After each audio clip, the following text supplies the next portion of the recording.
So today we are going to study about light reaction of photosynthesis.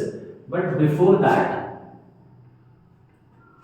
photosynthesis is divided into two phases. One is called as light reaction and the other is called as dark reaction. Their name are derived from the kind of function they perform. Light reaction को light reaction इसलिए कहा जाता है क्योंकि यहाँ पे light energy को use करके, that is basically sunlight light energy को यूज करके एनर्जी करेंसीज बनाई जाती हैं. That is by utilising light energy, energy currencies are formed which are ATP and NADPH. इसी वजह से लाइट रिएक्शन को एक और नाम से जाना जाता है and that is known as photochemical phase. Light reaction is also known as photochemical phase. Dark reaction को अगर हम लेमन शब्द में समझें तो डार्क रिएक्शन में ये एनर्जी करेंसी को यूज करके CO2 is converted into glucose. इसका मतलब है जो फोटोसिंथेसिस का मेन पर्पस है, that is synthesis of glucose. This process basically occurs in the dark reaction, जहां पे कार्बन डाइऑक्साइड का कुछ स्टेप्स में कन्वर्जन होगा finally into glucose and this conversion requires energy which shell be provided by light reaction. So that's why, क्योंकि इसमें कोई चीज बन रही है इसीलिए इसको बायो सिंथेटिक फेज भी कहा जाता है. There is a misconception related to dark reaction. Dark का मतलब हम समझते हैं कि it occurs in the absence of light. However, this is not complete truth. Although it does not require direct sunlight. इसको डायरेक्ट सनलाइट की जरूरत नहीं पड़ती, पर it requires product of the light reaction, that is अगर CO2 का conversion करना है ग्लूकोज में तो इसके लिए बहुत सारे एंजाइम्स और एनर्जी चाहिए. एंजाइम्स डार्क रिएक्शन खुद प्रोवाइड कराएगा, एनर्जी जो है it shall be provided by products which has been obtained from light reaction. इसीलिए हम कहते हैं कि indirectly dark reaction is dependent on the light reaction. It has been observed in plants कि अगर आपने किसी प्लांट में लाइट रिएक्शन को रोक दिया तो कुछ देर बाद नेचुरली डार्क रिएक्शन भी हिंडर हो जाती है, ये भी रुक जाती है. तो दिस शोज दैट कि whatever is going on in dark reaction is dependent on the supply from the light reaction. Okay, now speaking of the location where light reaction occurs or where dark reaction occurs, let us understand that. So basically in order to understand that, इसके लिए हमको chlorophyll का structure समझना पड़ेगा, that is chloroplast का structure. तो अगर हम क्लोरोप्लास्ट का स्ट्रक्चर देखें तो it's double membrane. This is called as outer membrane and this portion is known as inner membrane.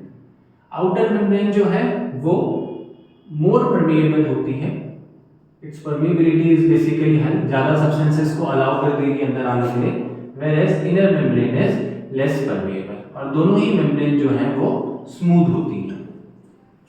Inside this, the fluid-like substance present inside the chloroplast, this fluid-like substance is known as stroma or matrix of chloroplast. So this stroma is basically the site for dark reaction. इसका मतलब है जो glucose होगा उसका synthesis इस dark reaction में होगा. This stroma is supplied with double stranded circular DNA. Apart from that, it has also got ribosomes, and that is 70S ribosome, and many enzymes which are required for the dark reaction. Now these stroma also consist of these stack-like structures which are known as, these cyclic structures are known as grana, and the individual unit that is called as thylakoids. Now these thylakoids are connected by, these are present in sacs in different forms. अब जो ये thylakoid है ये जिस structure से connected होते हैं, these are called as stroma lamellae. Now if I show one of the thylakoid in enlarged form, so light reaction basically occurs in thylakoids or grana, और उसके अंदर भी आप देखेंगे जो thylakoid की मेम्ब्रेन है, this membrane is basically site for the light reaction, as well as light reaction also occurs in the stroma lamellae. So this is about the location in which light reaction or dark reaction are occurring inside the chloroplast. So moving forward, now let's discuss light reaction. The concept of light reaction was first given by Arnon. So it was Arnon who told that in light reaction ATP is synthesized. जैसा कि हमने अभी पढ़ा, light reaction का जो main purpose है वो ये है कि लाइट एनर्जी को यूज करके आप एनर्जी करेंसी बनाएंगे. तो it was Arnon who told first that ATP is synthesised in plants using sunlight. इसका मतलब है कि सनलाइट एक रिक्वायरमेंट है जिसकी हेल्प से ही आपका एटीपी बनेगा.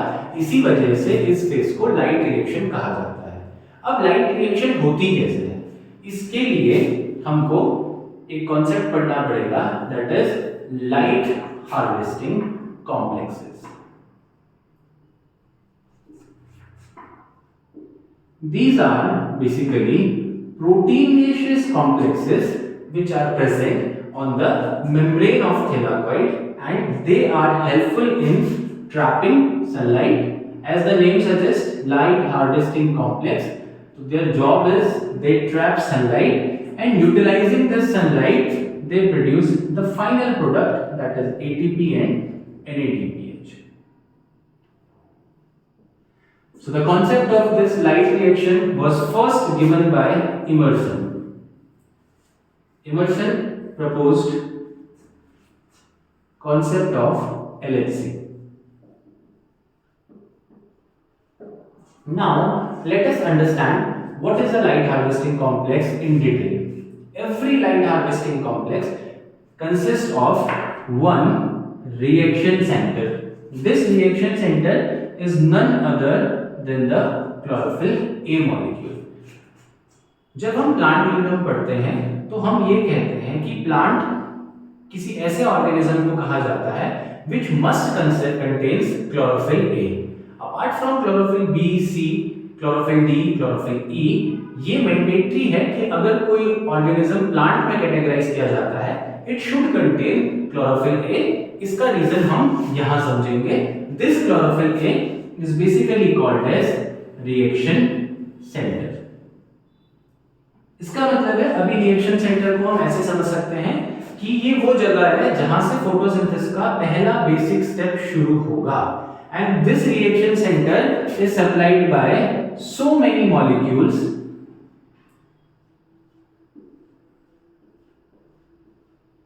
and these molecules are called as antenna molecules. So अब एंटीना मॉलिक्यूल्स किससे बने हैं? तो antenna molecules consist of chlorophyll B and carotenoids. Chlorophyll B जो है वो प्लांट के टोटल क्लोरोफिल का 1/4 कंपोजिशन बनाता है. And carotenoids, these are oxygen containing compounds. Carotenoids का जो बेसिक काम है वो ये है कि कैरोटीनॉइड्स पहला काम ये लाइट को ट्रैप करते हैं, just like chlorophyll B. C chlorophyll A एक फिक्स वेवलेंथ की लाइट को ट्रैप कर सकता है, तो उसका हाथ बटाने के लिए ताकि फोटोसिंथेसिस का रेट ज्यादा हो, उसके लिए हमारे पास प्रेजेंट है ढेर सारे एंटीना मॉलिक्यूल्स. इन एंटीना मॉलिक्यूल्स का काम है ये लाइट को अलग अलग वेवलेंथ पे ट्रैप करेंगे और लाइट जो भी एनर्जी इनके पास लाइट को ट्रैप करके आएगी, they will pass that energy to the reaction centre. Unless until there is no reaction centre, photosynthesis शुरू नहीं हो सकती। तो all these molecules will trap energy and they will pass on the energy absorbed by them to chlorophyll A। Carotenoids का एक और important काम है, ये एक प्रकार से सन प्रोटेक्शन फैक्टर है प्लांट्स के लिए। What is that? ये खासकर क्लोरोफिल ए को ऑक्सीडाइज होने से बचाता है। अगर कभी बहुत ज्यादा धूप पड़ गई तो क्लोरोफिल ए ऑक्सीडाइज होकर रेडिकल्स बनाता है, जिससे फोटोसिंथेसिस का रेट रिड्यूस हो सकता है। तो in order to avoid that there is presence of carotenoids, तो ये फोटो ऑक्सीडेशन से आपके क्लोरोफिल ए को बचाता है। ओके, नाउ लाइट, और फिर इसी लाइट हार्वेस्टिंग कॉम्प्लेक्स में every light harvesting complex consist of one electron acceptor. तो basically what is happening here in a light harvesting complex, there is one reaction center, there is one your accessory pigments और antenna molecules, इन सब का काम होगा ये light को absorb करेंगे। Once chlorophyll A has absorbed enough light, ये इसमें से इलेक्ट्रॉन एक्साइट होगा और ये इलेक्ट्रॉन एक्साइट होकर इलेक्ट्रॉन एक्सेप्टर के पास जाएगा, जिसकी वजह से फिर एटीपी और NADPH का सिंथेसिस होगा। These light harvesting complexes are also known as, they have got one more name, that is called as quantosomes. These 250 to 300 accessory pigments plus one chlorophyll A molecule, these all consist of light harvesting complexes or quantosomes. Now in plants,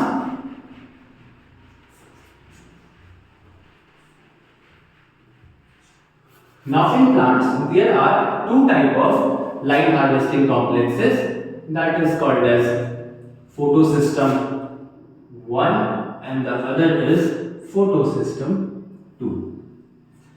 इनके नाम ऐसे इसलिए रखे गए हैं क्योंकि photosystem 1 पहले discover हुआ और फोटोसिस्टम 2 बाद में डिस्कवर हुआ। बट जो इनका वेवलेंथ है जिसमें ये दोनों लाइट हार्वेस्टिंग कॉम्प्लेक्स काम करते हैं, इसका जो मैक्सिमम वेवलेंथ है it works in the 700 nanometre, whereas photosystem 2 it works in 680 nanometre. इसका जो ऑप्टिमाइजेशन है, जो पीक है, जिस पीक में फोटोसिस्टम 1 काम कर सकता है, जिसमें ये लाइट को मैक्सिमम ट्रैप करेगा, दैट इज 700 नैनोमीटर और PS2 का होता है 680 नैनोमीटर। दूसरी चीज, अगर हम फोटोसिस्टम 1 की बात करें तो photosystem 1 is present in the non appressed part of grana. Non-appraised part of grana, and this is present in the appraised part of grana। अब ये appraised और non-appraised का मतलब क्या है? Let us understand this। Suppose this is grana, ये हमें एक grana दिखा रहा है, तो non-appraised part का मतलब वो है जो इसके exposed part है, this one। These parts are basically exposed part, so this is called as non-appraised part। And these parts, जहाँ पे like one thylakoid is stacking over the another, these portion, this one, these portion are called as appraised part। तो non-appraised part में आपका photosystem 1 पाया जाता है। अगर आप देखेंगे तो स्ट्रोमा लैमेली, इसमें सारे पार्ट एक्सपोज्ड हैं, तो stroma lamellae consist of only and only photosystem 1। तो हम कहेंगे कि स्ट्रोमा लैमेली में भी क्या होता है, आपका फोटोसिस्टम 1 प्रेजेंट होता है। Whereas photosystem 2 is present towards the appraised part of grana। तो जो दो ग्रेना जहां पे मिल रहे हैं उस पोर्शन में ये प्रेजेंट होता है। अगली चीज, फोटोसिस्टम 2 कंसिस्ट ऑफ दो सिस्टम। ये बेसिकली अगर हम समझाएं तो ये कहां होगा, towards the lumen portion. Lumen क्या है? अगर हम एक थिलाकॉइड बनाते हैं तो इस थिलाकॉइड के अंदर का जो पोर्शन है this is called as lumen. Okay, तो हमने कहा कि ये बेसिकली एप्रेस पार्ट की तरफ है तो इस तरफ होगा, इधर अंदर की तरफ को, और इसी मतलब इसके ही तरफ को आपको वाटर स्प्लिटिंग सिस्टम्स मिलते हैं, मतलब जहां पे वाटर का फोटोलिसिस होगा और उससे hydrogen ion plus oxygen plus electron release होंगे। Whereas this basically consists of NADH reductase। ये एक एंजाइम है जो हेल्पफुल होगा NADPH के प्रोडक्शन में। तो अगर हम कहते हैं कि नॉन एप्रेस पार्ट है तो बेसिकली यहां की तरफ को, बाहर की तरफ को आपका NADH reductase एंजाइम प्रेजेंट होता है। So this is difference between photosystem 1 and photosystem 2।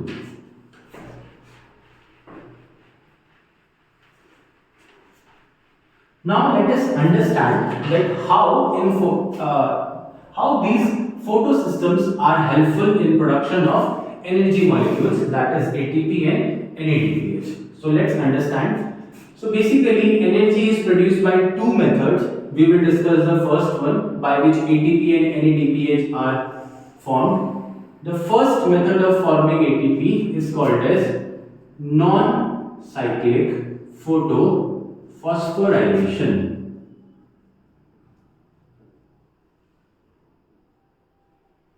ये वो फोटोफॉस्फोराइलेशन है। सी नॉन साइक्लिक मतलब कोई चीज रिपीट नहीं हो रही यहाँ पे। फोटोफॉस्फोराइलेशन, फोटो मतलब लाइट एनर्जी को यूज करके, फॉस्फोराइलेशन का मतलब होता है एनर्जी बनने का प्रोसेस। तो it is non cyclic photophosphorylation, इसमें एनर्जी बनेगी but in a non cyclic manner. तो इस फोटो सिस्टम में, फोटोफॉस्फोराइलेशन में both photo systems are involve. इसमें आपके दोनों फोटो सिस्टम इन्वॉल्व होते हैं। Now let us understand this, how this happens. So suppose sun की लाइट लीव्स पे पड़ी, लीव्स के अंदर क्लोरोप्लास्ट है, क्लोरोप्लास्ट के अंदर थिलाकॉइड है। तो थिलाकॉइड में इसमें जो सबसे पहला फोटो सिस्टम एक्टिव होगा दैट इज PS2, और आप सब जानते हैं कि PS2 का ऑप्टिमम होता है 680 नैनोमीटर। इसका मतलब है ये बेस्ट फंक्शन करेगा 680 नैनोमीटर। जैसे ही इसमें सनलाइट पड़ेगी तो अगेन रिमेंबर रिएक्शन सेंटर, इसका जो क्लोरोफिल A मॉलिक्यूल है वो क्लोरोफिल A मॉलिक्यूल लाइट को ट्रैप करेगा। It will be helped bye accessory pigments. तो लाइट को ट्रैप करने के बाद इसमें से होगा इलेक्ट्रॉन का एमिशन, इसलिए एक्साइट होगा, एक्साइट होकर इसमें से इलेक्ट्रॉन बाहर निकलेगा। Now this electron will be first received by a complex that is called as pheophytin। इसको हम यहाँ पे PS2 का इलेक्ट्रॉन एक्सेप्टर कहते हैं। ये इलेक्ट्रॉन को एक्सेप्ट करेगा and this further will pass on electron to electron transport chain। I'll brief what is ETC। तो let's understand this। Light photo system 2 पे पड़ी, इसमें से इलेक्ट्रॉन एक्साइट हुआ, वो किसके पास गया? फियोफाइटिन के पास गया। फियोफाइटिन फिर इलेक्ट्रॉन को फर्दर अगले कॉम्प्लेक्स में पास कराएगा and that is called as plastoquinone. In short it is called as PQ। तो इसमें से इलेक्ट्रॉन फर्दर जाएगा प्लास्टोक्विनोन के पास। प्लास्टोक्विनोन के बारे में एक इंपॉर्टेंट बात ये मोबाइल कैरियर है। And let me tell you something, all these electron carriers are present on the membrane of thylakoid. ये सब के सब थिलाकॉइड की मेम्ब्रेन में प्रेजेंट है। Plastoquinone will further pass on electron to cytochrome B6F complex. तो ये साइटोक्रोम B6 को ट्रांसफर करेगा, वो साइटोक्रोम F को ट्रांसफर करेगा and ultimately it will again transfer electron to plastocyanin. So these all are a part of electron transport complexes because they are involved in the transport of electrons. Plastocyanin again is a mobile carrier just like plastoquinone. अब हमारे मन में एक सवाल आएगा कि जो chlorophyll gas से इलेक्ट्रॉन निकला वो ये इतने सारे कॉम्प्लेक्सेस में ईटीसी में पास क्यों हो रहा है, ठीक है, क्योंकि इसकी वजह से एक प्रोटॉन ग्रेडियंट जनरेट होगा। कैसे जनरेट होगा, विल अंडरस्टैंड। अब समझते हैं प्लास्टोसाइनिन किसको देता है। और ऑलवेज रिमेंबर, जब फोटोसिस्टम 2 एक्साइट होगा तो इसमें से 4 इलेक्ट्रॉन्स, वैसे अभी हम एक इलेक्ट्रॉन दिखा रहे हैं बट हर साइकिल में 4 इलेक्ट्रॉन्स आते हैं और ये इलेक्ट्रॉन आगे पास ऑन होते हैं। Okay, then plastocyanin will further pass on electron to PS1 that is having maximum wavelength at 700 nanometre. फिर इस PS1 से इलेक्ट्रॉन एक्साइट होके जाएगा आपका FeS that is ferrous sulphate complex या ferrous sulphur complex. Okay, ferrous sulphur से ये जाएगा, इसका अपना ETS है और ये इसके ETC के कंपोनेंट है, that is ferredoxin. Okay, ferredoxin will further pass on electron to FeS FD and it will then pass on electron to FNR that is flavin FNR that is ferredoxin nitrase reductase. इस complex के पास electron जाएगा और then ये complex इस electron की help से, इसके पास NADH रिडक्टेज एंजाइम होता है जो इसकी हेल्प से, इस इलेक्ट्रॉन की हेल्प से NADP पॉजिटिव को प्लस इलेक्ट्रॉन इसको कन्वर्ट करेगा NADPH में। तो अगर आप देखेंगे तो इस प्रोसेस के दौरान दोनों फोटोसिस्टम इन्वॉल्व है, इलेक्ट्रॉन्स का ट्रांसफर हुआ। This finally when electrons reaches to FNR, ये क्या करेगा, फाइनल एक्सेप्टर इसमें होता है NADP पॉजिटिव। ये इलेक्ट्रॉन को रिसीव करके get transformed into a energy currency that is called as NADPH। अब यहां पे इंपॉर्टेंट क्वेश्चन, आप एक साइकिल तो प्रोसीड करवा लेंगे, इसकी एक साइकिल तो पूरी कर लेंगे क्योंकि आपको क्लोरोफिल से इलेक्ट्रॉन मिल गया। अब इस प्रोसेस को लगातार चलाने के लिए हमने पढ़ा था कि जो थिलाकॉइड का ल्यूमेन होता है, इस ल्यूमेन में आपका वाटर की स्प्लिटिंग होती है। तो basically now what will happen in lumen, suppose 2 molecules of water upon splitting gives 4 electron plus 4 hydrogen ion plus oxygen molecule. Oxygen being a waste product will be released out by the plant. This electron which has been excited from chlorophyll A of photosystem 2 will be supplied by now photolysis of water. So this process will continue till the time photolysis occurs. The job of these H positive ions is that somehow there will be formation of a proton gradient. Proton gradient का formation अगर हम बात करें तो non cyclic photophosphorylation का सारा essence ही proton gradient create करने में है। जैसे आप यहां देखेंगे एक एनर्जी करेंसी आपने बना दी दैट इज NADPH। इसके अलावा अगर मैं इसको समझाऊं, लेवल फॉर्म में समझाऊं, तो this is thylakoid and this is lumen. Somehow during the passage of electron what will happen कि यहां से स्ट्रोमा से ल्यूमेन में हाइड्रोजन आयन आएंगे, वाटर का स्प्लिटिंग भी ल्यूमेन के अंदर होता है, तो इसकी वजह से हाइड्रोजन आयन का कंसंट्रेशन ल्यूमेन में बढ़ जाएगा। इसके कंसंट्रेशन की बढ़ने से यहां कंसंट्रेशन हाई है और यहां पे लो है, जिसकी वजह से ये जब एक तरफ हाई और एक तरफ लो होता है जिसे कहते हैं प्रोटॉन ग्रेडियंट। अब ये हाई होने की वजह से फाइनली क्या होगा कि इलेक्ट्रॉन प्रोटॉन्स को यहां से यहां मूव किया जाएगा, which causes release of energy and this energy will be utilized in the formation of ATP. This topic will be separately explained in chemiosmotic hypothesis.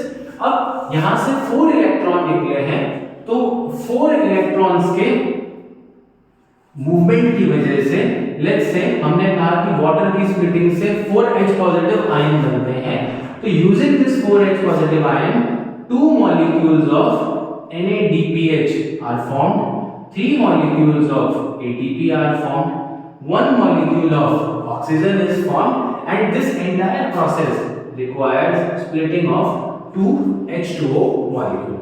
So if you see the pattern here, अगर आप यहाँ पे pattern देखते हैं तो आपको कुछ ऐसा दिखेगा। आपको यहाँ पे इंग्लिश का एक अल्फाबेट विजिबल होगा, that is Z. That's why this scheme is also known as Z scheme of photophosphorilation. इस स्कीम को Z scheme भी कहा जाता है। Some important factors here, both the photosystems are involved.